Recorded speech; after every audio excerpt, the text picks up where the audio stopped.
The chilling mystery of the chupacabra, the blood drinker of the Americas. There are creatures that haunt the darkness, things that seem too bizarre to be real, yet leave behind undeniable signs of their existence: mutilated animals, drained of blood, and terrified witnesses who swear they saw glowing red eyes watching them from the brush. From the lonely deserts of Puerto Rico to the dusty backroads of Texas, something stalks the night. Locals call it El Chupacabra, the goat sucker. But what is it? A vampire beast? A government experiment gone wrong? Or something much, much older than humanity itself? Tonight, we delve deep into one of the most chilling and mysterious modern legends, the story of the Chupacabra. It began, as many mysteries do, with a series of strange deaths. In the small town of Canavanas, Puerto Rico, March of 1995, farmers awoke to a sight straight out of a nightmare. 8 sheep were found dead, each with small, circular puncture wounds on their necks, and their bodies completely drained of blood. The local veterinarian was baffled. No predator known to the island could do that. No coyote, no wild dog, not even a human attack could explain the precision of the wounds. Then came more reports. Chickens, goats, rabbits, even cats and dogs, found lifeless, pale, and bloodless. Residents whispered the word Chupacabra. One night, a woman named Madeleine Tolentino claimed to have seen it, a creature about 4 feet tall, with spiny ridges running down its back, gray-green leathery skin, and large black almond-shaped eyes that reflected the light like wet obsidian. It stood upright like a kangaroo, then bounded away into the darkness with terrifying speed. Her description spread like wildfire. And soon, reports of this same creature were being filed across Puerto Rico, hundreds within a few months. The legend of the Chupacabra had been born.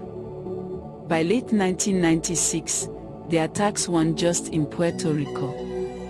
They began to surface in Mexico, Chile, Nicaragua, and eventually, the southern United States.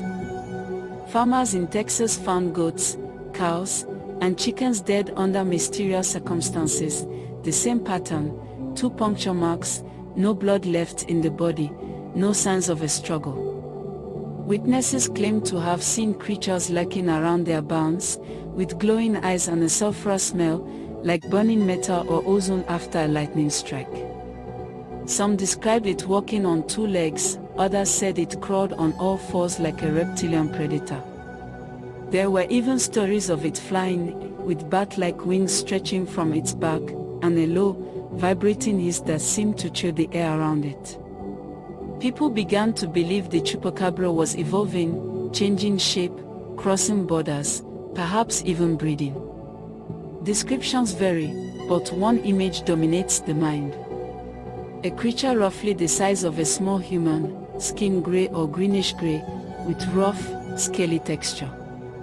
It has a ridge of spikes or quills down its spine, large as adapted to the dark, and fanged jaws capable of piercing flesh with surgical precision. Witnesses often report that it moves with unnatural agility, 1 second standing still, the next leaping 20 feet into the air.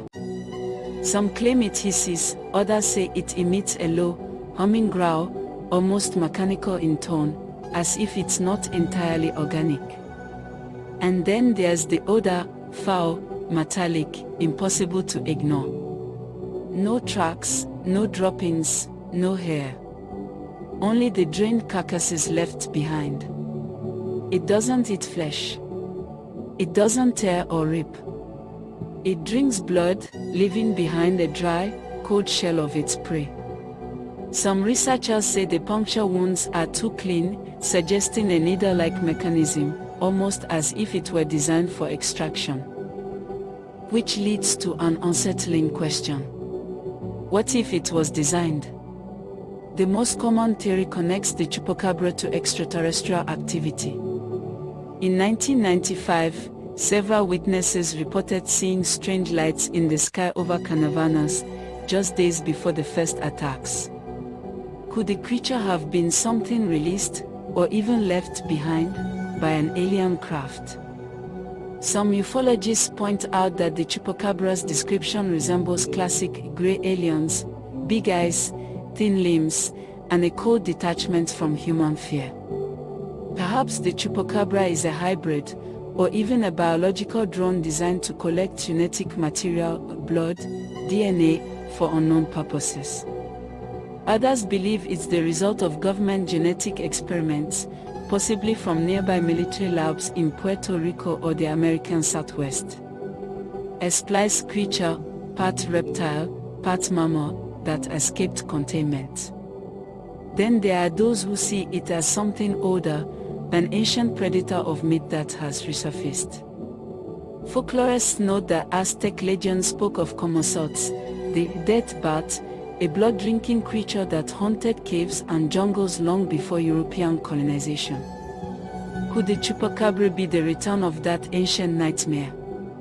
In 1996, near the town of Moca, Puerto Rico, a family reported seeing a small humanoid creature on their rooftop late at night. It crouched like a gargoyle, eyes burning red, and when the father shone a flashlight at it, it leapt effortlessly over the street into the trees. The next morning, 3 of their goats were found dead, blood-drained, necks punctured.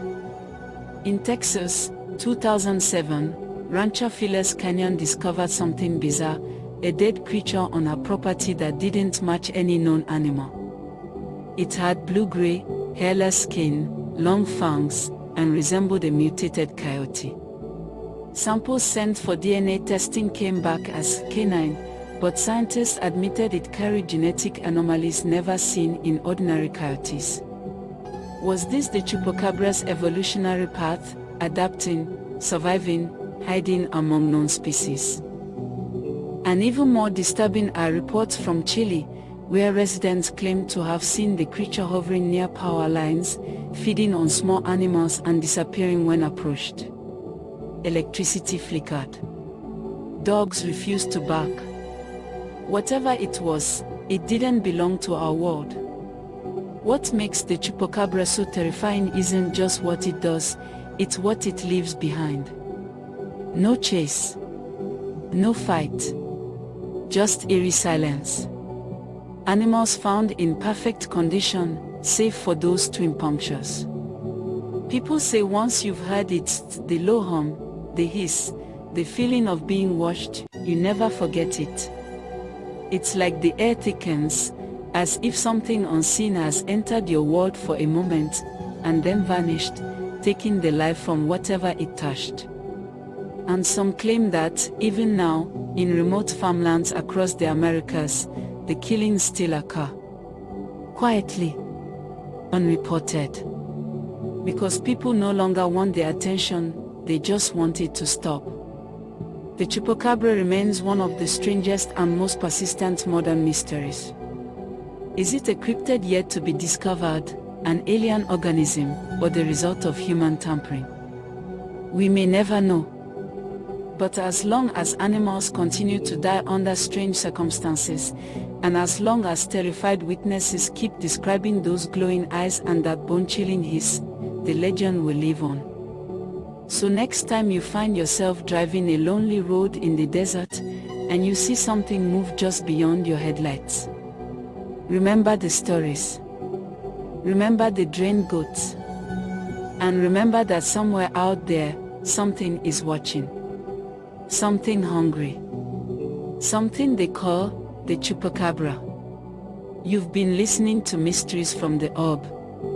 If you enjoyed this story, don't forget to like, subscribe, and ring the bell so you never miss what lurks beyond the veil of our world.